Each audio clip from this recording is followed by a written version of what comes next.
பனிமலை வாழும் ஆண்டவன், பக்தருக்கு அருள் தரும் தேவன். மயிலேறி வரும் முருகன், மனதில் ஒளி தரும் தேவன்.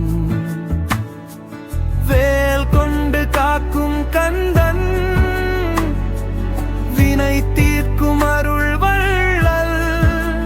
சரவண பொய்கையில் தோன்றியவன், சக்தியின் செல்வன் முருகன்.